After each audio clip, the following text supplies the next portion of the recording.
Olá, bem-vindo à Bíblia Católica.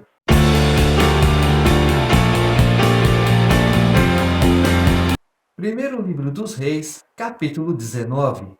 Acabe contou a Jezabel tudo o que fizera Elias e como passara a fio de espada todos os profetas. Então Jezabel mandou a Elias um mensageiro para lhe dizer: que os deuses me façam este mal e acrescentem este outro, se amanhã, a esta hora, eu não tiver feito de tua vida o que fizeste da vida deles. Vendo isso, Elias levantou-se e partiu para salvar a vida. Chegou a Bersabeia, que pertence a Judá, e deixou lá seu servo. Quanto a ele, fez pelo deserto a caminhada de um dia e foi sentar-se debaixo de um junípero. Pediu a morte, dizendo: Agora basta, Yahvé, retira-me a vida, pois não sou melhor que meus pais. Deitou-se e dormiu debaixo do junípero.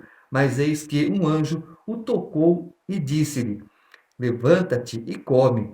Abriu os olhos, e eis que à sua cabeceira havia um pão cozido sobre pedras quentes e um cantil de água. Comeu, bebeu e depois tornou a deitar-se. Mas o anjo de Yahvé veio pela segunda vez, tocou-o e disse: Levanta-te e come, pois do contrário o caminho te será longo demais. Levantou-se, comeu e bebeu, e depois, sustentado por aquela comida, caminhou 40 dias e 40 noites, até a montanha de Deus, o Horebe. O rei Acabe pode ser comparado a um bebê chorão. Jezabel viu o que Elias fez, acabou com os profetas, e ela, já sem temor ao verdadeiro Deus, pintava e bordava. Elias foi embora, mas Deus, na providência divina dele, enviou que mensageiros para cuidar de Elias. Elias come e bebe, porque a tua caminhada é longa. Elias comeu, bebeu, descansou e por 40 dias esteve viajando. Esses 40 dias que Jesus passou no deserto, da mesma forma, quem o sustentou? Foi Deus. Deus, ele é o nosso sustento. Tomamos a Santa Ceia uma vez por mês. Neste mês que passa até a próxima Santa Ceia, estamos sustentados, revestidos espiritualmente por Deus. Então, Deus, não importa a nossa idade, é Ele quem nos dá a saúde, é Ele quem nos dá o vigor. Por isso, temos que estar na presença do Senhor, fazendo a vontade do Senhor, obedecendo ao Senhor, para que até a nossa saúde, a nossa proteção, tudo nos vá bem. Lá ele entrou na gruta, onde passou a noite, e foi-lhe dirigida a palavra de Yahvé nestes termos: Que fazes aqui, Elias? Ele respondeu: Eu me consumo de ardente zelo por Yahvé dos exércitos, porque os israelitas abandonaram tua aliança, derrubaram teus altares e mataram teus profetas à espada. Fiquei somente eu, e procuram tirar minha vida. E Deus disse: Sai e fica na montanha diante de Yahvé. E eis que Yahvé passou. Um grande e impetuoso furacão fendia as montanhas e quebrava os rochedos diante de Yahvé, mas Yahvé não estava no furacão. E depois do furacão houve um terremoto, mas Yahvé não estava no terremoto. E depois do terremoto, um fogo, mas Yahvé não estava no fogo. E depois do fogo, o ruído de uma leve brisa. Quando Elias o ouviu, cobriu o rosto com um manto, saiu e pôs-se à entrada da gruta. Então veio-lhe uma voz que disse: Que fazes aqui, Elias? Ele respondeu: Eu me consumo de ardente zelo por Yahvé dos exércitos, porque os israelitas abandonaram tua aliança, derrubaram teus altares e mataram teus profetas à espada. Fiquei somente eu e procuram tirar minha vida. Yahvé lhe disse: Vai, retoma teu caminho na direção do deserto de Damasco. Irás ungir Azael, rei de Arã. Ungirás Jeú, filho de Nansi, como rei de Israel. E ungirás Eliseu, filho de Safate, de Abel-Meula, como profeta em teu lugar. Quem escapar à espada de Azael, Jeú o matará. E o que escapar da espada de Jeú, Eliseu o matará. Mas pouparei em Israel 7.000 homens, todos os joelhos que não se dobraram diante de Baal e todas as bocas que não o beijaram. Na nossa ignorância, quantos Baais não beijamos? Diante de quantos Baais não nos prostramos? Ah, mas eu pedi e eu recebi. Para quem que você pediu? Ah, foi para Beltrano. Você pode pedir para Beltrano, fulano, mas quem vai realizar o teu desejo, quem vai operar o milagre na tua vida é Deus. Não tem outro. O próprio Jesus Cristo, ele está adiante de tudo. Por isso ele disse: batei, batei e abrir-se-vos-á. Pedi, pedi e dar-se-vos-á. Mas temos que pedir para quem? Para o Deus, Criador dos céus, da terra, do universo e de tudo que neles há. E Deus, na sabedoria infinita, na onisciência infinita dele, ele nos concede conforme a vontade dele, porque às vezes pedimos mal, por isso não recebemos. Partindo dali, Elias encontrou Eliseu, filho de Safate, enquanto trabalhava 12 arapenes de terra, ele próprio no 12º. Elias passou perto dele e lançou sobre ele seu manto. Eliseu abandonou seus bois, correu atrás de Elias e disse: deixa-me abraçar meu pai e minha mãe, depois te seguirei. Elias respondeu: vai e volta, pois que te fiz eu? Eliseu afastou-se de Elias e, tomando a junta de bois, a imolou. Serviu-se da lenha do arado para cozinhar a carne e deu-a ao pessoal para comer. Depois levantou-se e seguiu Elias na qualidade de servo. Eliseu entendeu o chamado de Elias. Agora eu sou teu servo.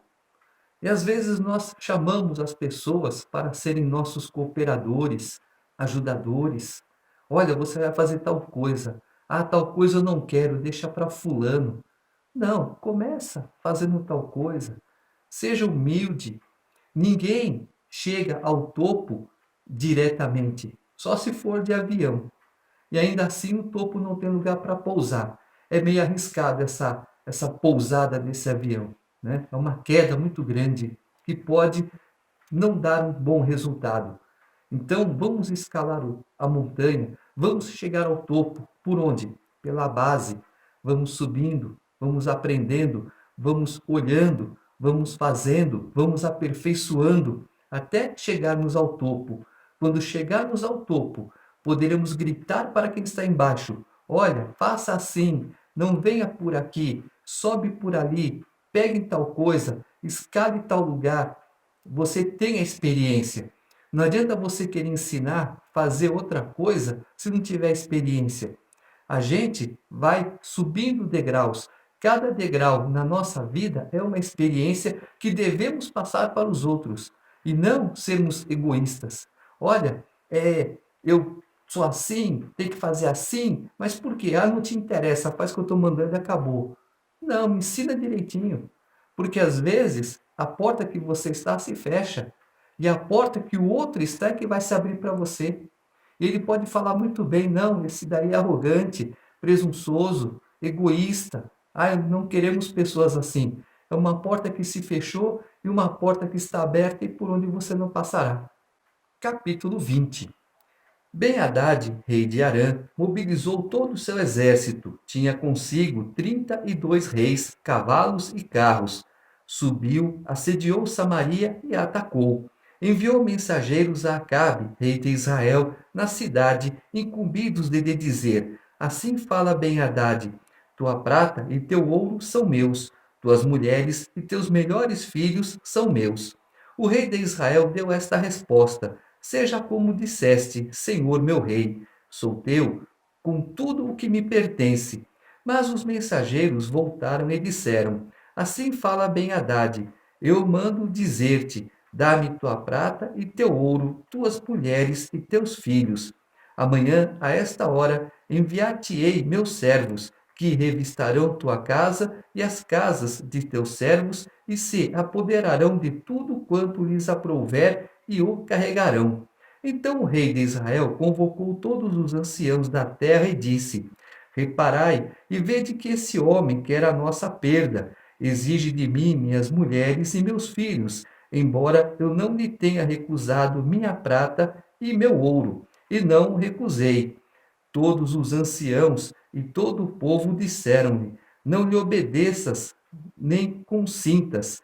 Ele deu, pois, esta resposta aos mensageiros de Ben-Hadad: Dizei ao Senhor meu rei: Farei tudo o que pediste a teu servo da primeira vez.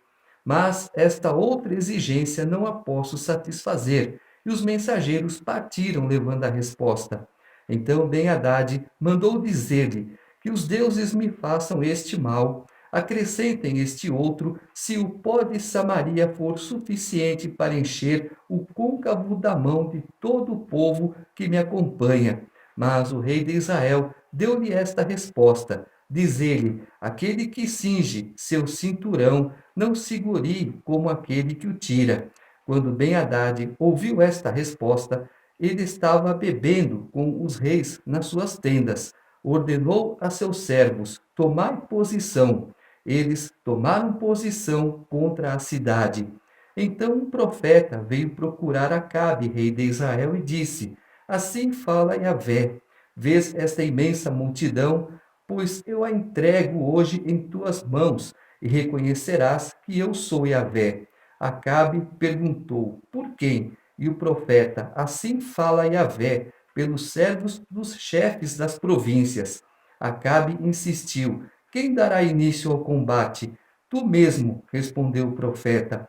Acabe passou revista aos servos dos chefes das províncias. Eram ao todo 232. Em seguida, passou revista a todo o exército, todos os israelitas, que eram 7.000. Fizeram uma incursão ao meio-dia, enquanto Ben-Hadad estava nas tendas embebedando-se junto com os 32 reis, seus aliados. Saíram primeiro os servos dos chefes das províncias. Ben-Hadad mandou saber o que era e informaram-lhe. Saíram alguns homens de Samaria. Ele ordenou: se saíram com intento de paz, capturai-os vivos, e se saíram para combater, capturai-os vivos também. Saíram então da cidade os servos dos chefes das províncias, seguidos do exército, e cada um deles abateu seu adversário. Os arameus fugiram, e Israel os perseguiu. Ben-Hadad, rei de Arã, salvou-se montando num cavalo com cavaleiros. Então saiu o rei de Israel, feriu os cavalos e os carros, e afligiu Arã uma grande derrota. Acabe um mau rei, mas o povo não merece ser castigado por causa do mau rei.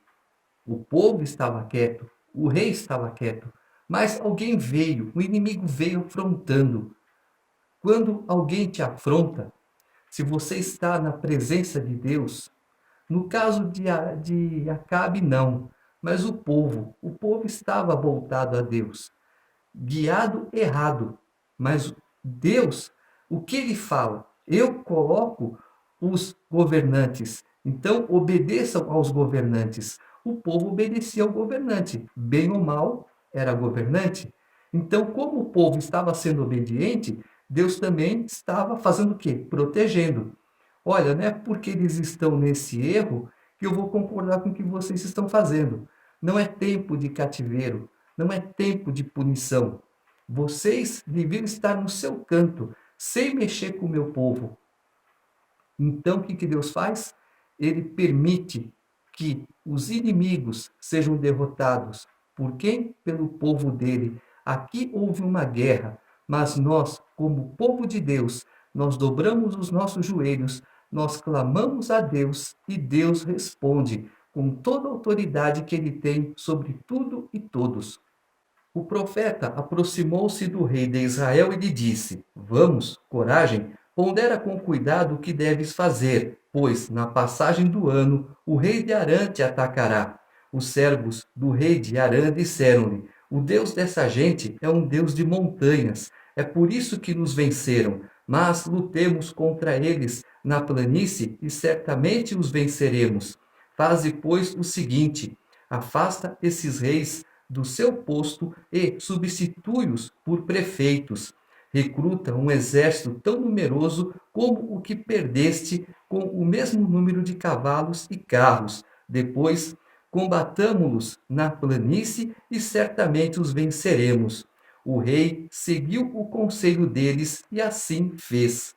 Na passagem do ano, Ben-Hadad mobilizou os arameus e subiu a Afeque para combater Israel. Os israelitas foram mobilizados e providos de víveres, saindo depois ao seu encontro. Acampados diante dos inimigos, os israelitas eram como dois rebanhos de cabras, enquanto os arameus enchiam toda a região.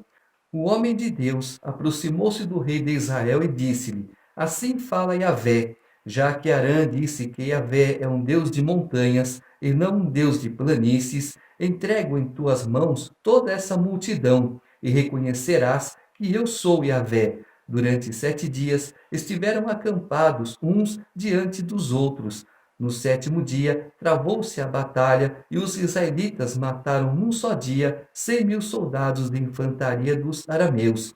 Os sobreviventes fugiram para Afeque, para a cidade, mas as muralhas desabaram sobre os 27.000 homens que restaram. Ora, Ben-Hadad fugira e se refugiara na cidade num quarto retirado.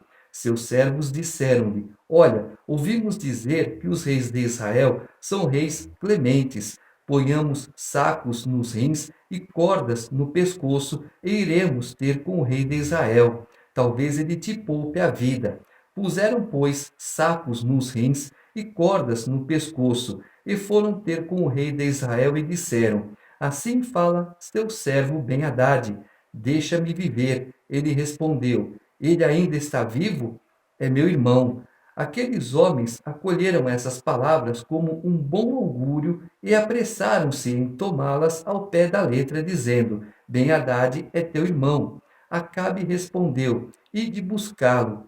Veio Ben-Hadad à presença de Acabe, e este o fez subir a seu carro. Ben-Hadad então lhe disse: vou restituir-te as cidades que meu pai tomou de teu pai, e poderás abrir para ti mercados em Damasco, como meu pai os possuía em Samaria.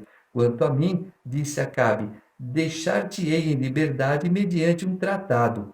Acabe fez um tratado com ele e deixou-o em liberdade. Um dos irmãos profetas disse a seu companheiro por ordem de Yahvé: fere-me, mas este recusou-se a feri-lo. Replicou-lhe ele: por que não obedeceste à voz de Yahvé? Logo que te afastares de mim, um leão te matará. Logo que ele se afastou, um leão o encontrou e o matou. O profeta encontrou-se com outro homem e disse: fere-me. O homem desferiu-lhe um golpe e o feriu. O profeta partiu e ficou aguardando o rei na estrada. Tinha ficado irreconhecível com a atadura que pôs sobre os olhos. Ao passar o rei, ele gritou-lhe: teu servo ia ao combate quando alguém saiu das fileiras e trouxe-me um homem, dizendo: guarda este homem. Se ele desaparecer, tua vida responderá pela sua, ou então pagarás um talento de prata. Ora, enquanto teu servo estava ocupado aqui e ali, o outro desapareceu. O rei de Israel disse-lhe: esta é a tua sentença, tu mesmo a pronunciaste. E sem demora, o homem tirou a atadura que trazia sobre os olhos, e o rei de Israel reconheceu que era um dos profetas. Ele disse ao rei: assim fala Yahvé, porque deixaste escapar um homem que eu tinha votado ao anátema, tua vida responderá por sua vida, e teu povo por seu povo.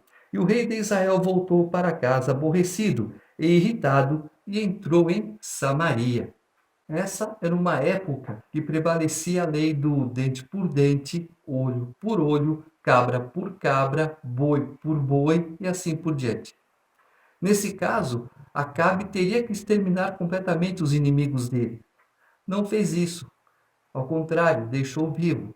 Então Deus disse a sentença: olha, você age errado. Não é assim que eu quero. Você tinha que exterminar porque já deixei ele como maldito. Jesus hoje está de braços abertos para todos. Nem todos querem Jesus. E a pessoa, o próprio Jesus disse: quem crer em mim será salvo, mas quem não crer será condenado. São as palavras de Jesus. Não temos para onde fugir. Então, toma muito cuidado com essas coisas. E a profecia foi, por causa da sua desobediência. Olha, você pagará, a tua vida pagará pela dele. E o teu povo agora pagará pelo povo dele. Inverteu-se os valores. O que não tinha valor passou a ter. E o que tinha valor não tem mais. Por isso, hoje nós temos um grande valor. Temos que estar na presença de Deus. Do contrário, perderemos o valor. E quando perdemos o valor, nada mais poderemos fazer.